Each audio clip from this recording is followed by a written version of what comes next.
नारायण नारायण भजवन नारायण। राधे नारायण नारायण नारायण भदरी नारायण नारायण नारायण भदरी नारायण।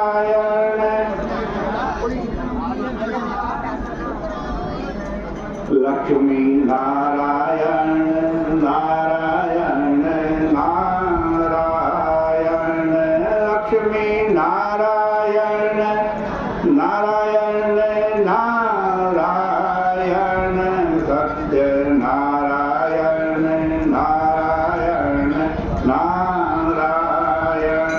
बोले सत्य नारायण भगवान की जय। सूतुवाच सूत जी कह रहे यात्रा कृतवान साधुर मंगलायन पूर्विकाम ब्राह्मणेभ्यो धनम दत्ता दधातु नगरम जयो। साधु नाम के वैश्य ने मंगलाचरण रखे ब्राह्मणों को बहुत सा धन देकर अपने नगर की तरफ प्रस्थान किया। कुछ दूर पहुंचने में भगवान ने सोचा इसकी परीक्षा लेकर के देखा जाए। भगवान कब किस रूप में परीक्षा लेने के लिए आ जाते हैं, इसलिए सावधान रहो, सबसे अच्छा व्यवहार करो। सबके अंदर वही नारायण बैठे हुए, सर्वम खलविदम ब्रह्मा। भगवान ने दंडी स्वामी का रूप धारण किया, इसके पास पहुंच गए और पूछने लगे हे साधु तेरी नौका में क्या है। साधु ने आज बड़े अहंकार में भर करके आज भगवान का अपमान करते हुए कहा क्यों दंडी क्या बात है, क्यों पूछते हो, भिखमंगे की तरह हो, क्यों पूछ रहे हो मेरे धन लता, मेरे आज नौका में क्या है। अरे मेरी नौका में लता पत्र आदि भरे हुए और क्या होता। अनिष्ठुरं च वचस्तुत्वा सत्यं भवतु ते वच।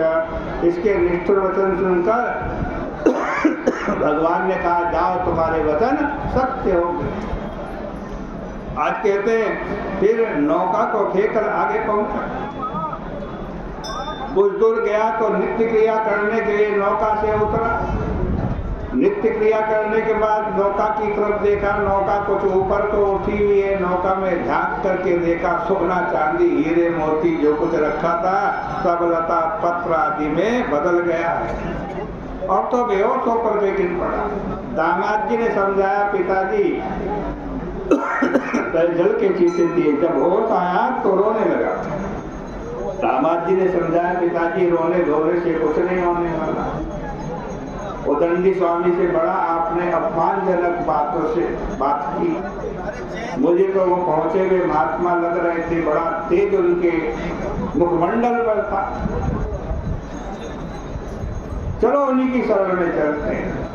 आज टापू पर भगवान सत्यनारायण जी दंडी स्वामी के रूप में बैठे थे, वहां पहुंच गए और कहने लगे दोनों क्षमस्व चापराधं मे यदुक्तं तव सन्निधौ एवं पुनर्पुनः नत्वा महाशोकाकुलो भवत्।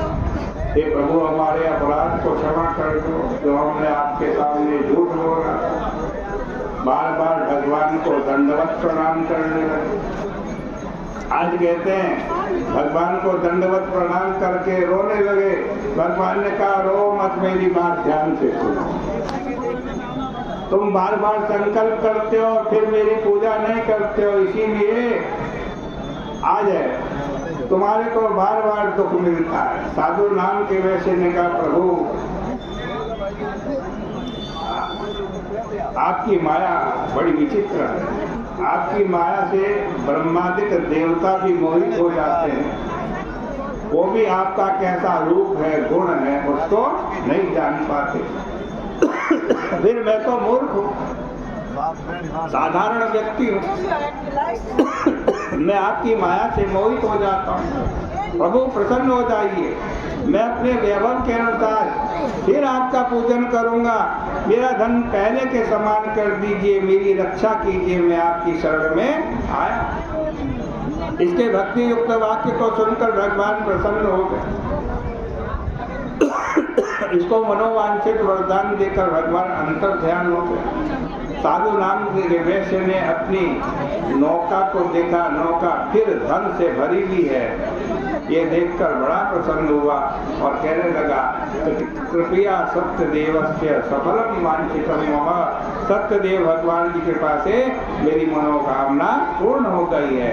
ऐसा कहकर के स्वजनों के साथ आज वहीं पर भगवान की पूजा की, फिर नौका को संजो करके अपने देश की तरफ आज गमन किया।